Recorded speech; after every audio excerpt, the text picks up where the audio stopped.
My name is Jan Flory. I'm running for Fullerton City Council District 2.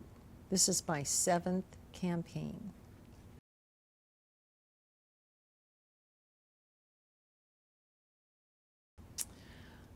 The thing I'm most proud of is the most fanciful, and that is the rehabilitation of Hillcrest Park, which my council approved in something like 1998, and it was 18 years later that the fountain was dedicated. And I always considered that if that fountain were ever restored, it would represent the renaissance of the downtown area.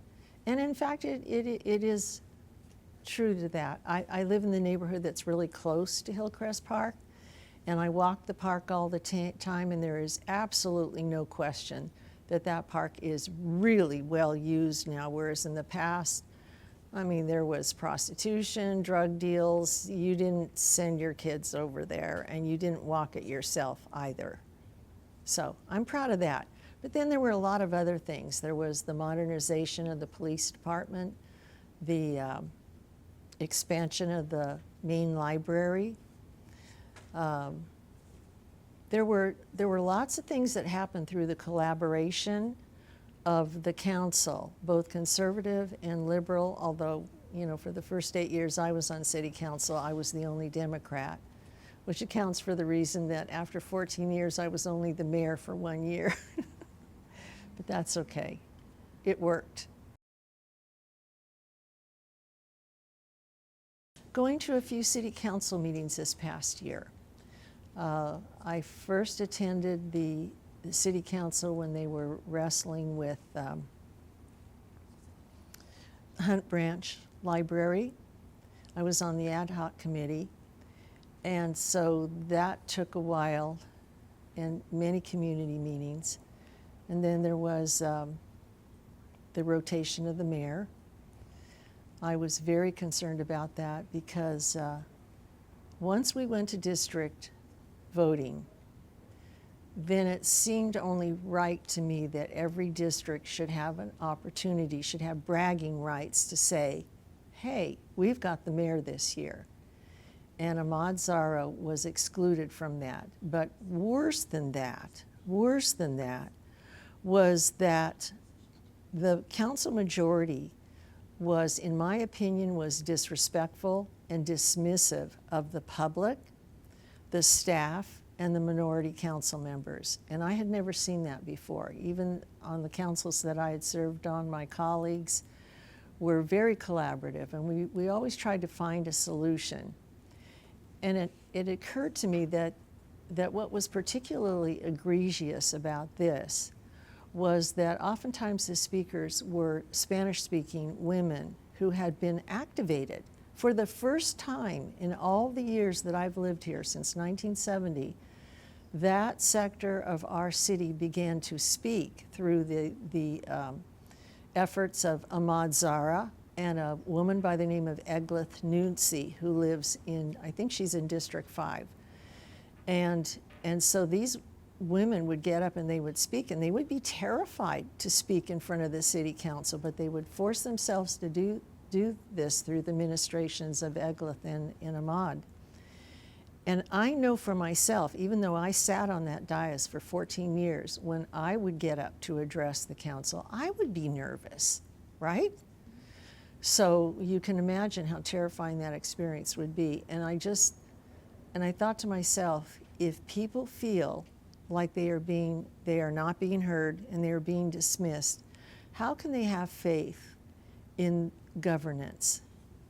How could you? And so that is what really activated me to do this. And then throw on top of that the Union Pacific Trail. That was a project that was approved by my last council in 2020, and it was stalled for 3 years due to the influence of a very well-heeled local developer. And it was the influence of that developer that was beginning to show. And I thought that was troubling. That's another reason I decided to run.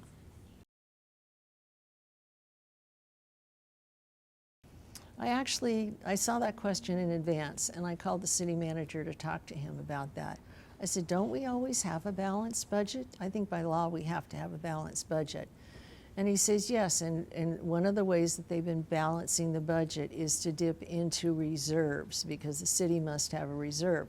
When I was on city council beginning in the mid-90s, the reserve only had to be 10% of the general fund in general. Our fund, the general fund is somewhere in the 130 million, about $132 million, and it is the general fund that pays for the ongoing activities of the city. What a lot of people don't know is that 3/4 of that general fund money, almost 3/4 of it, goes to public service or public safety, which is firefighters and police. And the remaining part of that budget pays for everything else: parks and rec, library, public works, administration, economic development, community development, planning department, airport, all of it. So as the salaries and the benefits of our public safety employees increase, which it should, because we pay our public safety employees less than other jurisdictions. In fact, the crime of it is that the city of Fullerton will take a new firefighter, and they will train that firefighter for 3 years, and after 3 years they go off to the city of Anaheim. And the city of Fullerton has paid for their training at great cost.